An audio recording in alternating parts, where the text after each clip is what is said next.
आरोग्य सोयीसुविधांपासून कोणी वंचित राहणार नाही, मंत्री प्रकाश आंबेडकर यांची ग्वाही। चंदगड तालुक्यातील कोणीही नागरिक आरोग्य सोयीसुविधांपासून वंचित राहणार नाही।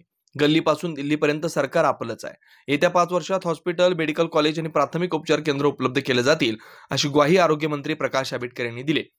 सावर्ड येथे नागरी सत्काराप्रसंगी ते बोलत होते। चंदगड तालुक्याच्या वतीने हा सत्कार करण्यात आला।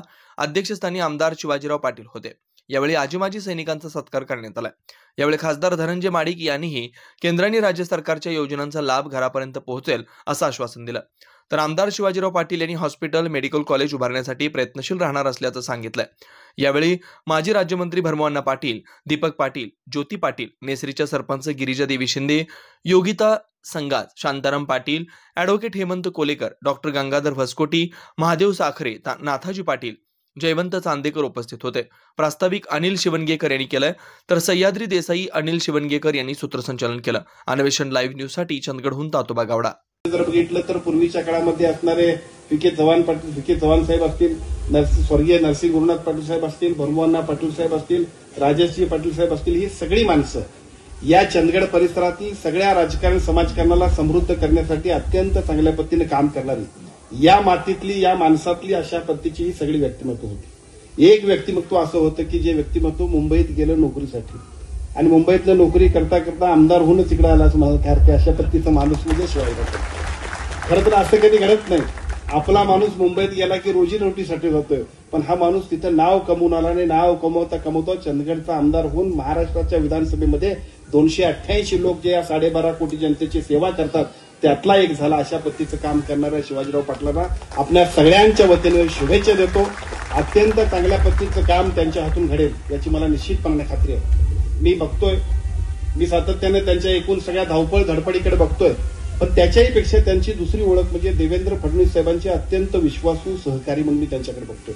आम्ही सगळी मंडळी सातत्याने जेव्हा जातोय त्यावेळेला मुख्यमंत्री असताना, आता किंवा पूर्वी मुख्यमंत्री असताना आणि मधल्या टप्प्यामध्ये उपमुख्यमंत्री असताना सुद्धा देवेंद्र भाऊंच्याकडे जात असताना आम्हाला सगळ्यांना काही आचारसंहिता असतात, पण सगळ्या आचारसंहिता मोडणारा आता आमदार असतील, पण आमदार नसताना सुद्धा एकमेव माणूस असेल तर तो फक्त आणि फक्त शिवाजीराव पाटील।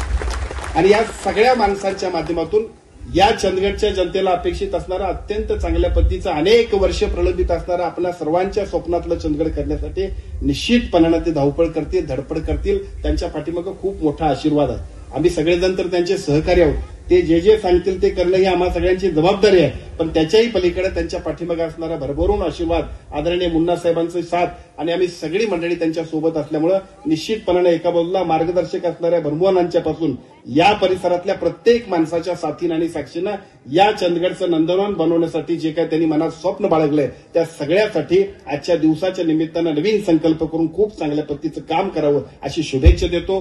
खूप चांगल्या पद्धतीचा हा कार्यक्रम आहे आणि या कार्यक्रमाच्या निमित्तानं या सैनिकांनी ज्या आपल्यासाठी योगदान दिलं अशा सगळ्या लोकांच्या बरोबर आपण आजचा दिवस आपण घालवत आहे। मला आठवतंय विधानसभेच्या निवडणुकीची आचारसंहिता सुरू होणार होती आणि त्या दरम्यान आजरा तालुक्यामध्ये काही माझे विकास कामांच्या उद्घाटनाचे कार्यक्रम होते। त्यातला एक विकास कामांचा उद्घाटनाचा कार्यक्रम होता तो म्हणजे मी आजऱ्यामध्ये बांधलेल्या आमच्या सगळ्या सैनिक बांधवांच्या हॉलचं उद्घाटन। खरं तर आजरा तालुक्यामध्ये सुद्धा खूप चांगल्या पद्धतीने सैनिक बांधवांची संघटना आणि ती सगळी संघटना असल्यामुळे साहजिकच त्यांचं आणि माझं सुद्धा एक अतिशय वेगळ्या पद्धतीचं नातं आहे।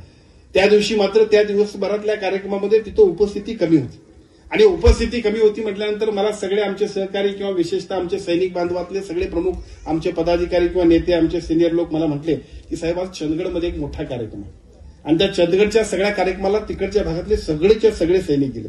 मला समजेना काय कार्यक्रम आहे, तर तो कार्यक्रम फक्त एकच होता की त्या दिवशी तुम्ही सगळ्यांनी शिवाजीराव पाटील साहेबांना आमदार करण्याचा संकल्प करण्याचा कार्यक्रम घेतला होता। मला वाटतं त्या दिवशीचा संकल्प आणि आजचा आनंदोत्सव या दोन्ही गोष्टींमध्ये तुम्हा सर्वांचं खूप मोठं योगदान आहे। त्या योगदानाबद्दल मी मनापासून तुम्हा सर्वांचं मनापासून अभिनंदन करतो। राजकारणामध्ये काम करत असताना आमच्या सगळ्यांच्या बरोबर अनेक लोक असतात, जीवाभावाचे सहकारी असतात, पक्षाचे कार्यकर्ते असतात, सामान्य मतदार असतो, पण त्याच्याही पलीकडे देशाची सेवा करणारा सैनिक ज्यावेळेला आमच्याबरोबर असतो त्यावेळेला आमचं नैतिक अधिष्ठान वाढतंय आणि मला असं वाटतंय की असंच काम शिवाजीराव पाटील साहेबांच्या पाठीमागे ताकदीनं शक्तीनं उभा राहून आपण सगळ्यांनी केलंय। आपण सर्वांना मी मनापासून सलाम करतो।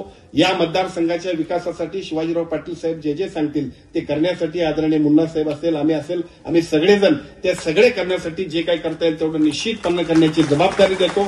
खूप चांगल्या पद्धतीच्या कार्यक्रमाच्या निमित्तानं शिवाजीराव पाटील साहेबांना सन्मानित करण्याची संधी मिळाली आणि आरोग्य मंत्री म्हणून भुदरगडच्या पलीकडच्या बाजूला पहिल्यांदा चंदगडात यायची सुद्धा संधी मिळाली. कारण खरं म्हणजे आम्ही सगळेजण असे आहोत, आम्ही सगळेजण म्हणजे जसं त्या आपला संघ सोडून दुसरीकडे बघत नव्हतो. पण आता मात्र राज्याचा आरोग्यमंत्री म्हणून ज्या पद्धतीची जबाबदारी आपल्या सर्वांच्या आशीर्वादाने मिळाले ते बघितल्यानंतर या राज्याच्या हितासाठी सुद्धा निश्चितपणाने जी जबाबदारी दिली ती चांगली काम करत असताना या चंदगडसाठी आणि या जिल्ह्यातल्या राजकारण समाजकारणामध्ये सुद्धा जे काही चांगलं करता येईल तेवढं करण्यासाठी आपणा सर्वांचे आशीर्वाद मिळावेत अशा पद्धतीची विनंती करतो. पुन्हा एकदा आपणा सर्वांचा आभार व्यक्त करतो आणि माझं मनोगत थांबवतो. जय हिंद, जय महाराष्ट्र.